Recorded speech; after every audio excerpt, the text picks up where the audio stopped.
नमस्कार दोस्तों, स्वागत है आपका हमारे official YouTube channel GS by Neeraj sir में। कैसे हैं आप सब? मैं उम्मीद करता हूं स्वस्थ होंगे, मस्त होंगे, अपनी तैयारी में व्यस्त होंगे। बेटा, आज की जो क्लास है मूल रूप से टेस्ट पेपर 60 है और TGT PGT कला को मूल रूप से समर्पित क्लास है। आइए देखते हैं, इस टेस्ट पेपर में भी मूल रूप से 20 क्वेश्चंस लिए गए हैं। सभी के सभी प्रश्न नए हैं, आने की प्रबल संभावना रखते हैं, इसलिए सभी क्वेश्चनों को नोट डाउन कर लीजिएगा। क्वेश्चंस तो 20 हैं, लेकिन लगभग इसमें आपको डाटा 40 क्वेश्चनों का मिल जाएगा, क्योंकि क्वेश्चनों में बहुत सारे क्वेश्चंस ऐसे हैं जो 4-5 प्रश्न के लिए बना सकते हैं। तो इस टाइप से आपको उन्हें अच्छे से नोट डाउन कर लेना है। हमारा लक्ष्य है कि 27,000 नई भर्ती आएगी और उस नई शिक्षक भर्ती में फाइनली सिलेक्शन आपका होगा, इसलिए हम लोग उस पर मेहनत कर रहे हैं।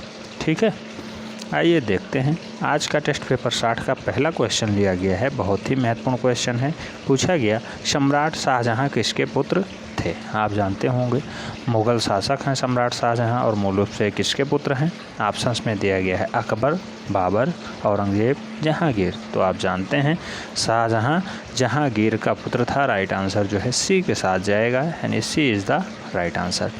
आप अपना स्वमूल्यांकन अच्छे से करिएगा। ऊपर ऐसे टेस्ट पेपर लिखिए 60, इस साइड में लिखिएगा प्रश्नों का क्रमांक 1, 2, 3, 4, 5, 6, इस टाइप से लिखिएगा। ठीक है, यहाँ अपना उत्तर लिखिएगा इस वाले कॉलम में, और इस वाले कॉलम में हमारे द्वारा बताया गया आंसर लिखिएगा। जैसे पहले का हमने ए बताया, आपने ए बताया, या फिर दूसरे का हमने सी बताया, आपने सी बताया, तीसरे का हमने जो है आपने सी लगाया, हमने डी बताया, चौथे का आपने डी बताया, हमने डी बताया। ठीक है, तो इस टाइप से आप अपना मूल्यांकन कर लेंगे। पहले आप पूरा टेस्ट दे दीजिए इस टाइप से, उसके बाद फाइनली लास्ट में आप निकाल लीजिएगा कितने क्वेश्चन सही गए, कितने क्वेश्चन गलत गए। बहुत सारे लोग क्या करते हैं, ये वाला क्राइटेरिया ही नहीं रखते हैं, वो सीधे यही वाला रखते हैं। हमने जैसे पहले का सी बताया कि जहांगीर, शाहजहां किसका पुत्र है? जहांगीर का। तो हमने सी बताया, तो वो भी कह रहे हैं हमारा भी सी ही लग रहा था, इसलिए हमने भी सी ही लगाया है। तो ये वाला मूल्यांकन गलत है बेटा, ये अपने साथ जो है आप नाइंसाफ़ी कर रहे हैं। आप पहले अपना लिखिए, बाद में हमारे द्वारा लिखिए, दोनों में कितने डिफरेंस हैं। बस मामूली सी गलती, एक आध सेकंड की गलती के लिए लोग सिलेक्शन से रुक जा रहे हैं।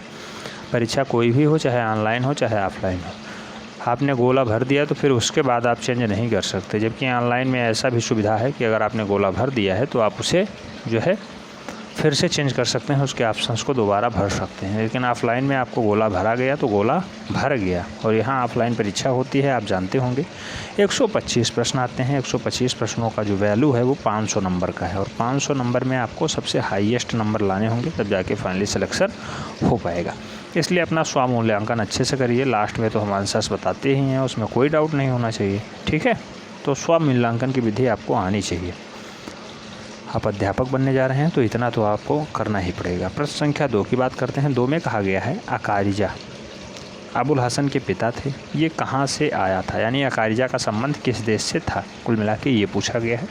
अकारिजा किसके पिता थे तो बहुत बार पूछा गया क्वेश्चन, या प्रीवियस ईयर का है, लेकिन ये कहाँ से आया था ये नहीं पूछा गया है, तो इसे भी ध्यान रखना है। ऑप्शंस में है ईरान, पाकिस्तान, बगदाद, या इनमें से कोई नहीं। तो अगर अकारिजा की हम लोग बात करें तो ये ईरान से आया हुआ था और अच्छा चित्रकार था, और मूल रूप से राइट आंसर फर्स्ट के साथ जा रहा है। प्रश्न संख्या 3 की बात करते हैं। मुग़ल काल में एक राजा ऐसे थे जिनके दरबार में महिलाएं भी चित्रकारिता करती थी, जैसे साइफ़ा बानो, नादिरा बानो और रुकैम बानो। ये साइफ़ा बानो, नादिरा बानो और रुकैम बानो प्रमुख महिला चित्रकार थीं। ये किसके दरबार में रहा करती थीं? ऑप्शन हैं अकबर, शाहजहां, जहांगीर और हुमायूं। इन चारों में से राइट आंसर किसके साथ जाएगा? तो आप जानते होंगे साइफ़ा बानो, नादिरा बानो और रुकैम बानो मूल रूप से जहांगीर के शासनकाल में रहा करती थी। इन्हीं के शासनकाल में चित्रकला स्वर्णकाल की तरफ जाती है मुग़ल शैली में, और मुग़ल शैली में चित्रकला स्वर्णकाल जहांगीर के शासनकाल में जाती है। मुग़ल शैली का जन्मदाता अकबर है, मुग़ल साम्राज्य का संस्थापक बाबर है। ये सारे क्वेश्चंस डाउटफुल होते हैं, अक्सर लोग कंफ्यूज हो जाते हैं, गलत करके आ जाते हैं।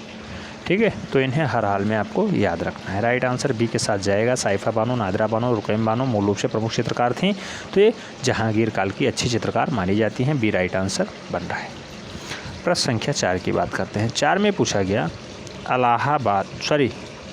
फारूक बेग जो 1580 ईस्वी में कहाँ से मुग़ल दरबार में आया था? यानी फारूक बेग को पूछा जा रहा है कि किस प्रांत से आया था। ऑप्शंस में है काबुल, ईरान, लाहौर और बगदाद। 4 ऑप्शंस दिए गए हैं। फारूक बेग को पूछा गया कहाँ से आया बेटा, तो फारूक बेग की अगर हम लोग बात करें मूल रूप से ये अकबर के दरबार का अच्छा चित्रकार है और ये काबुल से आता है। काबुल राइट आंसर बनेगा फर्स्ट। ये अकबर के दरबार का अच्छा चितेरा है, ये भी याद रखना है, ठीक है। राइट आंसर फर्स्ट के साथ जाएगा। फारूक बेग काबुल से आया था। प्रश्न संख्या 5 की बात करते हैं। 5 में कहा गया ईरान के राजाओं का इतिहास है। ईरान के राजाओं का इतिहास क्या रहा है बेटा, ऑप्शंस में है दाराबनामा, शाहनामा, बाबरनामा या फिर तूतीनामा। तो ईरान के राजाओं का इतिहास लिखा गया है किस में, तो ईरान के राजाओं का जो इतिहास लिखा गया है वो शाहनामा में लिखा गया है। शाहनामा। शाहनामा की रचना कब होती है, तो ये 1605 से 15 तक होती है। 1605 से 1615 ईस्वी के बीच शाहनामा की रचना हो जाती है। इसमें ईरान के राजाओं का खूब जाता है हिस्ट्री, पॉलिटी, ज्योग्राफी लिख जाता है, ठीक है। तो हिस्ट्री लिखा जाता है, कुल मिला के यहाँ हिस्ट्री पे कहा गया है, ठीक है। नेक्स्ट क्वेश्चन नंबर 6 की बात करते हैं। बहुत महत्वपूर्ण क्वेश्चन आ गया बेटा। कल्पसूत्र की अन्य तीसरी प्रति कहाँ सुरक्षित रखी हुई है। कल्पसूत्र की सबसे अच्छी प्रति यही मानी जाती है। तीसरी प्रति कहाँ रखी हुई है, ऑप्शंस में है मुंबई, दिल्ली, जौनपुर और लाहौर। राइट आंसर किसके साथ जाएगा, तो कल्पसूत्र की जो तीसरी प्रति है बेटा वो मूल रूप से कहाँ पे रखी हुई है, जौनपुर में रखी हुई है और भारत का सिराज इसे ही कहा जाता है, जौनपुर को ही। राइट आंसर सी के साथ जा रहा है। थोड़ी सी बोलने में असुविधा है, इसलिए हो सकता है आपको आवाज़ जो है कम समझ में आए और टोन भी हो सकता बदला हुआ लग रहा हो, लेकिन दवा चल रही बेटा, बहुत जल्द हम स्वस्थ हो जाएंगे, उसमें कोई डाउट नहीं है। और डाटा तो आपको पर डे में प्रोवाइड कराऊंगा, उसमें कोई जो है डाउट नहीं होना चाहिए। प्रश्न संख्या 7 की बात करते हैं। पाल राजवंश की स्थापना किसने की। ऑप्शंस में है धर्मपाल, जयदेव, राजा गोपाल या फिर लक्ष्मण सेन। आप जानते हैं पाल शासकों की अगर बात करें, बंगाल में नया शासन स्थापित होता है किसके नेतृत्व में, तो राजा गोपाल के नेतृत्व में मूल रूप से बंगाल में पाल राजवंश की स्थापना हो जाती है। क्षेत्रीय जनता भी जब विद्रोह करती है तो मूल रूप से राजा गोपाल बनाए जाते हैं। राइट आंसर बी के साथ जा रहा है। नेक्स्ट क्वेश्चन नंबर 8 की बात करते हैं। बहुत महत्वपूर्ण क्वेश्चन है बेटा, स्टार लगा लीजिएगा, बहुत ही महत्वपूर्ण क्वेश्चन है। प्रश्न संख्या 8, गंगा के किनारे भागलपुर ज़िले में विक्रमशिला विश्वविद्यालय यानी महाविद्यालय किसने बनवाया। तो विक्रमशिला महाविद्यालय कहाँ पे है, बिहार में है। किस जनपद में है, भागलपुर में है। किस नदी के किनारे है, गंगा नदी के किनारे है। किसने बनवाया है, ऑप्शंस में है कुमारगुप्त, धर्मपाल, चंद्रगुप्त या फिर गोपाल। राइट आंसर किसके साथ जाएगा, तो आप जानते हैं कि भागलपुर ज़िले में विक्रमशिला महाविद्यालय को धर्मपाल ने बनवाया है। पाल वंश का शासक है। गोपाल के बाद दूसरा शासक आता है जो बहुत ज़्यादा प्रतापी होता है। गोपाल ही पाल वंश का संस्थापक है माना जाता है, आप जानते हैं। उसका पुत्र ही है धर्मपाल और धर्मपाल ही विक्रमशिला विश्वविद्यालय को बनवाता है गंगा जी के किनारे पर। राइट आंसर सी के साथ जा रहा है। प्रश्न संख्या 9 की बात करते हैं। प्रश्न संख्या 9 में कहा गया है जैन संतों के सिद्धों का निवास स्थान। ये क्या है, जैन संतों के सिद्धों का निवास स्थान क्या कहलाता है, सित्तनवासल कहलाता है। सित्तनवासल गुफा की खोज किसने की है, ये पूछा जा रहा है। तो बेटा जैन संतों के सिद्धों का निवास स्थान के खोजकर्ता कौन है। ऑप्शंस में है दूरबील, डॉक्टर इम्पे, जॉन स्मिथ या फिर सिल्वेरार्ड। राइट आंसर किसके साथ जाएगा, तो यहाँ पे हम बताना चाहेंगे दूरबील साहब सित्तनवासल को खोजते हैं, यानी श्री दूरबील साहब राइट आंसर बन जाएंगे। A is the right answer. Sittanavasal का उपनाम क्या है, जैन संतों के सिद्धों का निवास स्थान। राइट आंसर फर्स्ट के साथ जा रहा है। नेक्स्ट प्रश्न संख्या 10 की बात करते हैं। 10 में पूछा गया है बृहद संहिता, लघु जातक, बृहद जातक, पंच सिद्धांतिका के लेखक कौन है। ये 4 पुस्तकें हैं, इनको किसने लिखा है। तो बेटा चारों पुस्तकें अलग अलग क्वेश्चंस बन चुकी हैं, इसलिए आपको एक साथ हमने पढ़ा दिया है, याद रखना है। बृहद संहिता, लघु जातक, बृहद जातक और पंच सिद्धांतिका के लेखक कौन हैं। ऑप्शंस में है कालिदास, वात्स्यायन, भद्रबाहु या फिर वराह मिहिर। राइट आंसर किसके साथ जाएगा, तो आप सब जानते हैं पंच सिद्धांतिका के लेखक वराह मिहिर जी हैं। राइट आंसर डी के साथ बन रहा है, D is the right answer. अच्छा कल जो सुपरफास्ट डिवीज़न कराया गया बेटा बहुत ही महत्वपूर्ण सेगमेंट है। वो वीडियो अगर आपने नहीं देखा है तो देख लीजिएगा। एक बार में ना समझ में आए 2 बार 3 बार देख लीजिएगा। पूरा डाटा आपको कंठस्थ होना चाहिए, क्योंकि वहाँ से लगभग 5 से 6 क्वेश्चंस बनेंगे। हल्के मत लीजिएगा, कोई भी वीडियो हल्के मत लीजिएगा, चाहे वो टेस्ट पेपर हो चाहे वो क्लास हो, ठीक है, चाहे वो महामैराथन हो। अगर हल्के में लेंगे लास्ट में आप पछताएंगे कि हाँ सर ये वाला टॉपिक तो आपने पढ़ाया ही नहीं, जबकि हमने पूरा पढ़ाया। आउट ऑफ सिलेबस जो 20% पूछा जाता है उससे भी मैं कवर कर रहा हूँ, लेकिन आप लोग ध्यान ही नहीं दे रहे हैं। जैसे बेल्लारी नहीं था, बेल्लारी को हमने पढ़ाया है। ऐसे बहुत सारे टॉपिक्स हैं जो नहीं हैं लेकिन क्वेश्चंस पूछे जाते हैं, इसलिए हमने उन्हें पढ़ाया है। प्रश्न संख्या 11 की बात करते हैं। पूछा गया इंदिरा गांधी राष्ट्रीय मानव संग्रहालय कहाँ पे स्थित है। तो बेटा इंदिरा गांधी राष्ट्रीय मानव संग्रहालय की अगर बात करें कहाँ स्थित है, ऑप्शंस में है दिल्ली, भोपाल, चेन्नई, कोलकाता। अक्सर लोगों का क्वेश्चन से गलत जाएगा। इंदिरा गांधी राष्ट्रीय मानव संग्रहालय कहाँ पे स्थित है, तो ये मूल रूप से कहाँ पे स्थित है बेटा, ये भोपाल में स्थित है। जहाँ पे भारत भवन स्थित है वहीं पे ये भी स्थित है। भारत भवन कहाँ पे स्थित है, भारत भवन, तो भारत भवन भी भोपाल में ही स्थित है। भारत कला भवन अगर लग जाए तब वाराणसी राइट आंसर होता है। दोनों क्वेश्चंस बहुत कंफ्यूज करते हैं, बहुत बार पूछे गए हैं। प्रश्न संख्या 12 की बात करते हैं। 12 में पूछा गया है भीमसेन जोशी जी को भारत रत्न कब मिला। भीमसेन जोशी जी को भारत का सर्वोच्च रत्न भारत रत्न कब दिया गया, किस सन में दिया गया।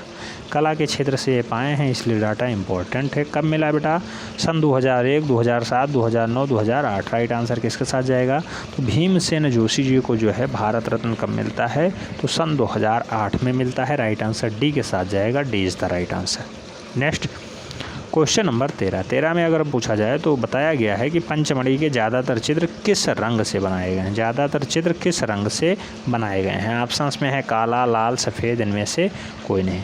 तो पंचमढ़ी गुफा में ज़्यादातर चित्र जो बनाए गए बेटा वो सफ़ेद रंग से बनाए गए हैं। सी राइट आंसर बन रहा है, यानी C is the right answer. Next question number 14 की बात करते हैं। बहुत महत्वपूर्ण क्वेश्चन है बेटा। पूछा गया है वन देवी का सुंदर चित्र कहाँ से प्राप्त होता है।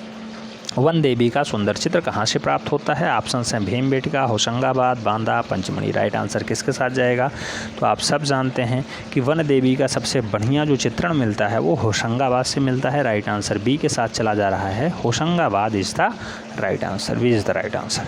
नेक्स्ट क्वेश्चन नंबर 15, बहुत महत्वपूर्ण क्वेश्चन आ गया बेटा। 15 नंबर क्वेश्चन स्टार लगा लीजिएगा, बहुत महत्वपूर्ण क्वेश्चन है।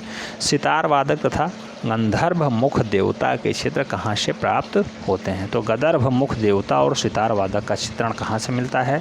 ऑप्शंस हैं होशंगाबाद, भीमबेटका, बांदा और पंचमढ़ी। राइट आंसर किसके साथ जाएगा, तो मैं बताना चाहूँगा कि सितार वादक और गंधर्व मुख देवता के जो चित्रण हैं मूल रूप से कहाँ मिल जाते हैं बेटा, पंचमढ़ी के लश्करिया खोह से मिल जाते हैं। राइट आंसर बी के साथ जाएगा, B is the right answer. Next question number 16 की बात करते हैं। 16 में पूछा गया 6 कोणों का सितारा कहाँ अंकित है। 6 कोणों का सितारा कहाँ पे अंकित है। ऑप्शंस में है रायचूर, होशंगाबाद, बेल्लारी या फिर वायनाड। तो 6 कोणों का सितारा बेटा पढ़ाया जा चुका है, आपको जानते होंगे आप। बेल्लारी में स्थित है। बेल्लारी कर्नाटका वाला बेल्ट होता है, कर्नाटका। तो कर्नाटका में बेल्लारी पड़ता है। बेल्लारी में ही 6 कोणों का सितारा है जो कि प्रागैतिहासिक काल से संबंधित है। दक्षिण भारत का क्षेत्र होता है, इसलिए क्वेश्चंस महत्वपूर्ण बन जाता है। राइट आंसर सी के साथ जा रहा है। प्रश्न संख्या 17 की बात करते हैं। 17 में पूछा गया है प्रीहिस्टोरिक इंडिया नामक पुस्तक के लेखक कौन है। प्रीहिस्टोरिक इंडिया पुस्तक किसकी है, तो प्रीहिस्टोरिक इंडिया पुस्तक किसकी है बेटा। ऑप्शंस में है स्टुअर्ट पिगॉट, कार्लाइल, मनोरंजन घोष, एफ फासेट। राइट आंसर किसके साथ जाएगा, तो आप सब जानते होंगे स्टुअर्ट पिगॉट साहब ने प्रीहिस्टोरिक ऑफ इंडिया नामक पुस्तक को लिखा है। Stuart Piggott is the right answer, यानी first is the right answer. Next question number 18 की बात करते हैं। 18 में पूछा गया महावीर स्वामी की माता नाम था। ऑप्शंस में है यशोदा, अड़ोज्या, त्रिशला, महामाया। तो महावीर स्वामी की माता जी का नाम आपको बताना था, क्वेश्चंस में पूछा गया है। राइट आंसर त्रिशला के साथ जाएगा, Trishala is the right answer. Trishala right answer C के साथ जा रहा है, Trishala is the right answer. Second last question कह रहा है बेटा रति रहस्य एवं कामसूत्र ग्रंथों पर आधारित चित्र शैली किस शैली में सर्वप्रथम बनाए गए। तो रति रहस्य हो, कामसूत्र हो, इस ग्रंथों पर आधारित चित्र शैली किस ग्रंथों में बनाए गए, किस शैली में बनाए गए। ऑप्शंस में है जैन शैली, कुल्लू शैली, पाल शैली या फिर बीकानेर शैली। 4 ऑप्शंस दिए गए हैं। राइट आंसर किसके साथ जाएगा, तो रति रहस्य को बनाने का श्रेय जो है वो जैन शैली के पास है। राइट आंसर फर्स्ट के साथ जा रहा है, जैन शैली is the right answer. Test paper 60 का लास्ट क्वेश्चन कह रहा है अजंता में कुल कितनी चैत्य गुफाएं हैं बेटा। चैत्य गुफाएं यानी जितने पूजा स्थल हैं, तो पूजा स्थल वाली गुफाएं कितनी हैं। जहाँ पे बौद्ध भिक्षु पूजा किया करते थे उसे चैत्य स्थान कहा जाता था। ठीक है, तो कितनी चैत्य गुफाएं हैं आप जानते होंगे। अजंता में टोटल 30 गुफाएँ हैं, जिसमें से 25 गुफाएँ जो हैं वो बौद्ध गुफाएँ हैं। ठीक है, बिहार गुफाएँ जिन्हें कहा जाता है बिहार गुफा, जिसमें रहा करते थे लोग, और 5 ऐसी गुफाएं हैं जो चैत्य गुफाएं हैं। वो गुफाएं कौन कौन सी हैं? ऑप्शंस में है 9, 10, 19, 26, 30, 9, 10, 16, 17, 12, 9, 11, 19, 26, 30 या फिर 2, 10, 9, 19, 26। राइट आंसर किसके साथ जाएगा? तो अजंता में 30 गुफाओं में से 5 गुफाएं 9, 10, 19, 26, 30 हैं जो चैत्य गुफाएं हैं, जिन्हें पूजा स्थल कहा जाता था। कुल मिला के 6 ऐसी गुफाएं हैं अजंता में, 6 ऐसी गुफाएं हैं जहां पे चित्र मिल रहे हैं 1, 2, 9, 10, 16, 17। 1, 2, 9, 10, 16, 17 में मूल रूप से अजंता में वर्तमान समय में जो है चित्र मिल रहे हैं। तो 6 ऐसी गुफाएं हैं जहां चित्र मिल रहे हैं, 5 ऐसी गुफाएं हैं जो चैत्य गुफाएं हैं और 25 ऐसी गुफाएं हैं जो बिहार गुफाएं हैं। ये भी याद रखना है, क्वेश्चंस बन चुका है। तो आपको सभी पॉइंट नोट डाउन कर लेने हैं, क्योंकि अगले टेस्ट पेपर में आपको मिलेगा, अगले मॉडल पेपर में भी आपको देखने को मिल जाएगा।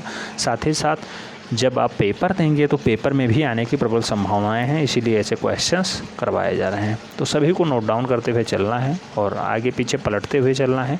अगर आपने आगे पीछे डाटा पलटा होगा जो आपको पढ़ाया गया है तो निश्चित रूप से आपका बेटर स्कोर इसमें भी आएगा। कुछ क्वेश्चंस ऐसे हैं जो आउट ऑफ सिलेबस थे, जिसे हमने अभी नहीं पढ़ाया है, लेकिन जो है क्वेश्चंस बहुत महत्वपूर्ण है, इसीलिए उसे शामिल किया गया है राइट आंसर्स के साथ।